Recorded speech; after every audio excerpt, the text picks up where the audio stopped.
नमस्कार, मैं मिलन बड़के। 10 मई की शाम को सीज़फायर के ऐलान के बाद भारत सरकार ने फैसला लिया कि अब पाकिस्तान की जमीन से कोई आतंकी हमला हुआ तो हम उसे एक्ट ऑफ वार यानी जंग की कार्रवाई मानेंगे।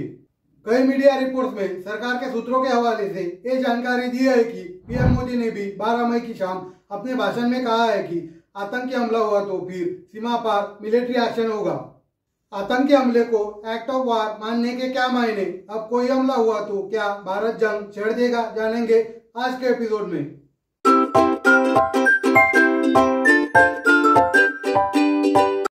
10 मई की शाम 5:25 पर अमेरिकी राष्ट्रपति डोनाल्ड ट्रंप ने सोशल मीडिया ट्रूथ पर पोस्ट किया, भारत और पाकिस्तान सीज़फायर के लिए राजी हो गए हैं। इसके बाद भारत और पाकिस्तान के विदेश मंत्रियों ने भी इसकी पुष्टि की। लगभग इसी समय कई मीडिया रिपोर्ट्स में भारत सरकार के हाई लेवल सोर्सेज के हवाले से कहा गया है कि सरकार ने यह फैसला लिया है कि अब अगर देश में कोई भी आतंकी हमला हुआ तो उसे एक्ट ऑफ वार यानी भारत के खिलाफ युद्ध की कार्रवाई माना जाएगा।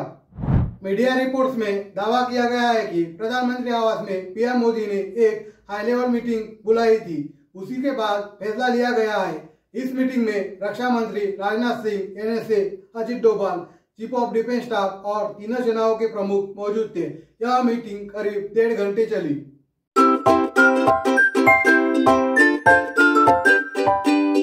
भारत या दुनिया में युद्ध की कार्रवाई या एक्ट ऑफ वार की कोई सटीक परिभाषा नहीं है। रिटायर लेफ्टिनेंट जनरल रामेश्वर राय दैनिक भास्कर से बात करते हुए कहते हैं कि दुनिया में अक्सर जब दो देशों के बीच कोई मुद्दा नहीं सुलझता तो जंग शुरू हो जाती है। इसका कोई तय नियम नहीं है कि किस मुद्दे और कब जंग शुरू होगी। किस देश पर हमला करना या जबरन उसकी सीमा का अतिक्रमण करना, उस देश के लोगों के लिए कोई खतरा पैदा करना, इसे एक्ट ऑफ वार माना जा सकता है।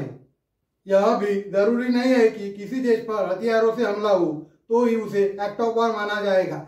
मशहूर अमेरिकी कानून और राजनीतिक जानकार हंस कलसेल अपनी किताब प्रिंसिपल ऑफ इंटरनेशनल लॉ में लिखते हैं कि कोई भी ऐसी कार्रवाई जिसके चलते दो देशों के बीच शांतिपूर्वक संबंध बिगड़ जाए या उससे सशस्त्र संघर्ष को उत्साह मिले, उसे युद्ध की कार्रवाई कहा जा सकता है। पहलगाम हमले के बाद जब 23 अप्रैल को भारत ने सिंधु जल समझौते पर रोक लगाने का फैसला किया तो पाकिस्तान ने कहा था कि यह एक्ट ऑफ वाटर वॉरफेयर यानी जल युद्ध की कार्रवाई है।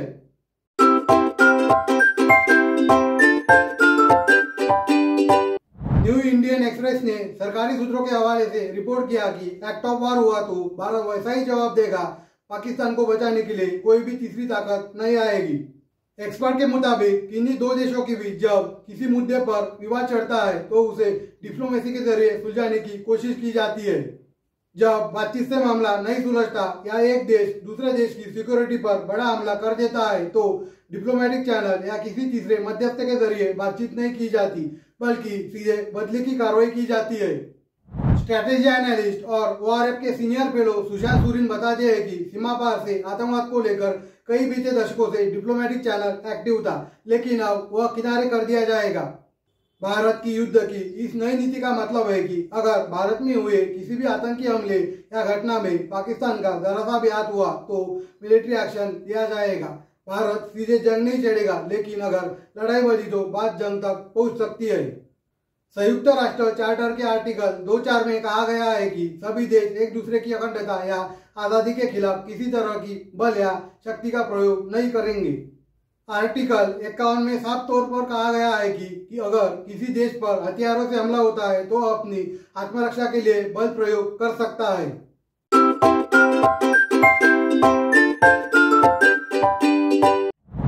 मई को भारत के director general of military operation यानी डीजीएमओ ने प्रेस कॉन्फ्रेंस में कहा कि हम जंग के लिए तैयार है, हमारे एयर डिफेंस को भेजना नामुमकिन है। लेफ्टिनेंट जनरल रामेश्वर राय कहते हैं कि जंग के लिए 3 चीजें जरूरी होती है, सेना और हथियारों की तैयारी और आर्थिक मजबूती और जंग लड़ने के लिए सटीक वजह। भारत आर्थिक रूप से सक्षम है, हमारी एयरफोर्स, नेवी और मिलिट्री किसी भी तरह के एक्शन के लिए तैयार है। भारत अपनी तरफ से जंग छेड़ना नहीं चाहता है, लेकिन अगर सीमा पार से आतंकी हमला हुआ तो भारत किसी भी स्थिति में पीछे नहीं हटेगा।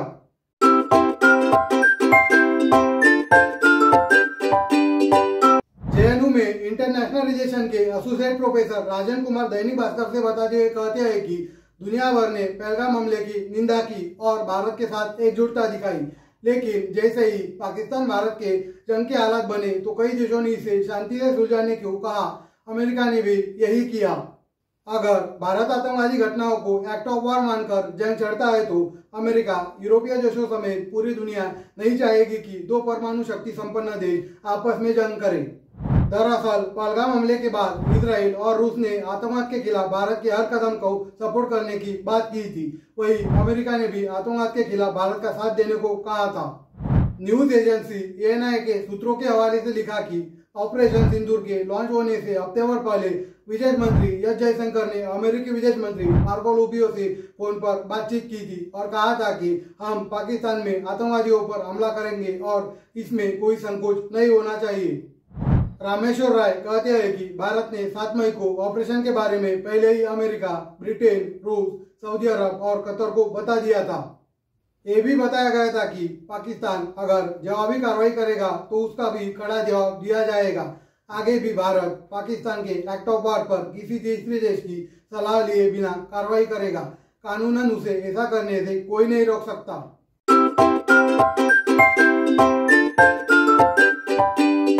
रामेश्वर राय कहते हैं कि ऑपरेशन सिंदूर आतंकवादियों के खिलाफ एक्शन था, यह पाकिस्तान के खिलाफ जंग नहीं थी। 8 मई की सुबह कर्नल सोफिया कुरैशी और विंग कमांडर व्योमिका सिंह ने भी प्रेस कॉन्फ्रेंस में यही कहा कि आतंकी ठिकानों पर हमले का हमारा ऑपरेशन सिंदूर नॉन एक्सलेटरी यानी लड़ाई को बढ़ावा देने वाला नहीं था। पाकिस्तान के आबादी वाले इलाकों में या सैन्य ठिकानों पर नहीं बनाया गया। हालांकि 8 और 9 मई को दोनों देशों के बीच जो संघर्ष हुआ उसे एक्सपर्ट जंग से कम नहीं मानते हैं।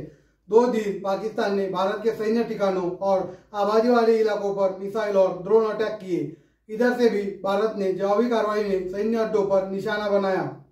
रिटायर लेफ्टिनेंट जनरल रामेश्वर राय कहते हैं कि जंग का मतलब है लड़ाई में तीनों सेनाओं का शामिल हो जाना। दोनों देशों की आर्मी और एयरफोर्स एक दूसरे पर हमले कर ही रही थी। नेवी भी पूरी तरह एक्टिव थी। सीजफायर के ऐलान के बाद अगले दिन यानी 11 मई की शाम को DGMO राजीव गई ने प्रेस ब्रीफिंग में कहा कि 8 और 9 मई को जो एक्शन हुआ वह किसी जंग से कम नहीं था।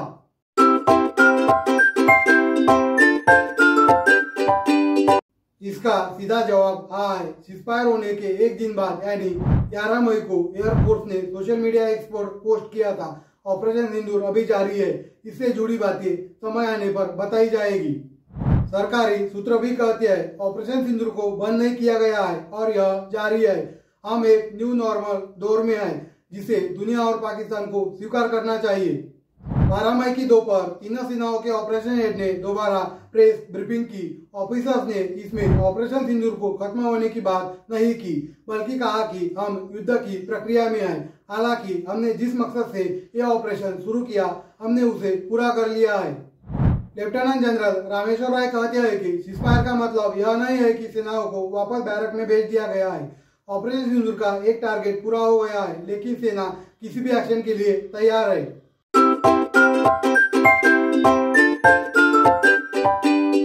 ऑपरेशन सिंदूर को लेकर 8 मई से 12 मई तक हुई प्रेस कॉन्फ्रेंस में हर बार बताया गया है कि खुफिया एजेंसियों और सेनाओं ने मिलकर स्ट्राइक करने के लिए 21 आतंकी ठिकानों को चिन्हित किया था, जिनमें से 9 पर स्ट्राइक हुई।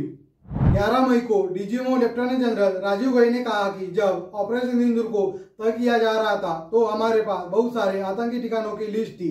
फिल्टर करके उसमें 21 को चुना गया, जिनमें से 9 पर प्रेजेंस थी यानी लोग मौजूद थे। हमने उन टारगेट पर हमला किया। जरूरत पड़ी तो बाकी बचे ठिकानों को भी निशाना बनाया जाएगा। हालांकि सरकार और सेना की ओर से ऑपरेशन सिंदूर के तहत होने वाली आगे की कार्रवाई को लेकर कोई बयान जारी नहीं किया है। लेकिन रामेश्वर राय कहते हैं कि अब अगर पाकिस्तान ने सीजफायर नहीं तोड़ा या कोई उकसाने वाला कदम नहीं उठाया तो भारत पाकिस्तान के किसी आतंकी ठिकाने से फिलहाल हमला नहीं करेगा।